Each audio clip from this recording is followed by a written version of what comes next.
Hello everyone, this is our FEDD video presentation. We were the dog mobility device team. Hello, my name is Mason Cromerty. I'm going to be talking about the engineering design cycle. For our project, we were assigned the assistive device. One of our problems was we had to design some sort of device that can help a form of disabled animal or person, and we only had a budget of $60 to work with for our constraint. For brainstorming, we brainstormed our ideas for about 3 weeks. We were thinking about building crazy stuff like robotic arms, canes, but we ultimately settled on building a dog wheelchair, an assistive dog mobility device, because we thought it would be unique and it would really capture the judges' attentions and also challenge us. In terms of planning, probably the 2 weeks after that, we started building a CAD model. We decided what materials we were going to need to support the dog and actually build a sturdy project. We ultimately ended up going with PVC pipes because those were the most supportive structures to build the dog mobility device with. For gathering these materials, we went to Home Depot all together. We got our pipes, we got wheels, we got ratchet straps to support our dog. After that, we got into our creating process. For creating, we kind of all came together one day and we just assembled it. For the PVC pipes, they were relatively easy to put together. We just kind of snapped them in and then we super glued them. We also put our wheels in. We had to use special adapters to make those fit, and we also had to attach our ratchet straps so that we'd be able to pull the dog up into the mobility device. After this, we tested it out. We got a stuffed animal dog and a few other weights to make sure that our mobility device could actually support the weight of a dog. We put it in and it was successfully able to pull up all the weight with the ratchet strap, so we were pretty pleased with that. It seemed testing went well. In terms of improving, if we were to build this again, we could definitely use a bigger budget to get more suitable materials. If we had some sort of metal like aluminum, we could definitely make the structure a lot more stable. We could definitely support a lot more weight with it. I think that would allow us to make a really good mobility device that could possibly even be patented. Hello, my name is Jonathan. So whenever we came to actually creating our project, we got to the create step, and we went out and we bought everything at Home Depot like mentioned before, and we did a lot of measuring and cutting. We cut our pipes to fit the frame that we wanted, including the handle. And in this picture here, you can see one of the other members, John, who will be introduced later. He was outlining what was going to be our harness because we custom created our harness for budget reasons mostly, but also for that sort of uniqueness.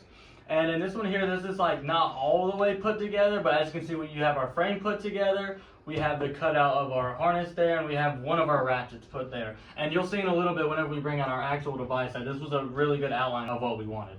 And for here, this is whenever I came to improving a little bit. So we realized we needed these adapters to actually connect more of everything, and the wheels weren't all the way flush into the pipe, so we created these adapters that allowed us to give it a solid friction connection and not allow them to fly out whenever we would go to present it or anything.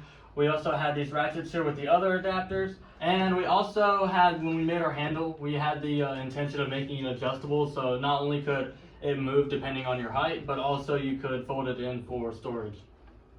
I'm Levi Taylor, and I was in charge of the designs portion. We're going to backstep a little bit here in the engineering design process, but this is what we came up for our planning period. We wanted to design our frame off of what we saw during our client contact, and so we went with this four-legged sort of framed out design rather than a wheelchair like you might see more commonly. Over here is our bill of materials. It lists out all of what we did or bought at the Home Depot in this description tab. It's about 16 or so inches wide and about 24 inches long.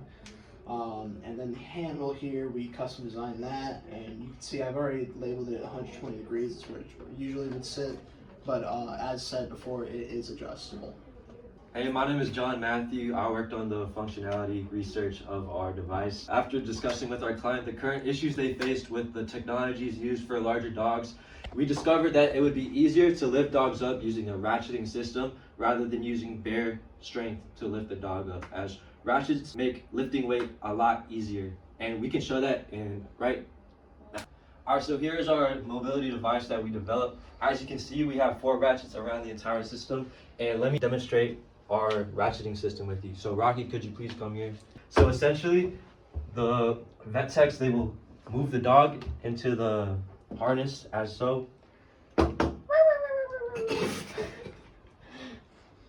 So now the dog is in the harness, and man, this dog is too heavy to lift up, so we're going to use the ratcheting system to lift him up instead. So first we'll go with the front ones. Since dogs are front heavy, we'll use the front ratchets to ratchet him up first.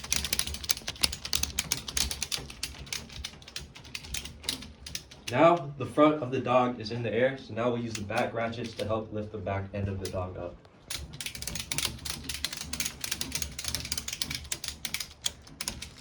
As you can see, the dog is now in the air and is now able to use the mobility device for therapy. Alright, my name is Rocky. So why would you use our device? It's for dogs with IBDD or other mobility disorders. And it's usually bigger dogs. They have less options and they're heavier, so it's harder for them to actually use these devices. Alright, so here are some tips for the incoming freshmen.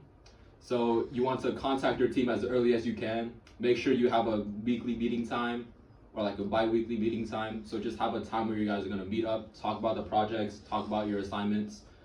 Just make sure everyone shows up. If they can't, maybe Zoom or FaceTime might be. If you have assistive device, make sure you contact your client as early as you can.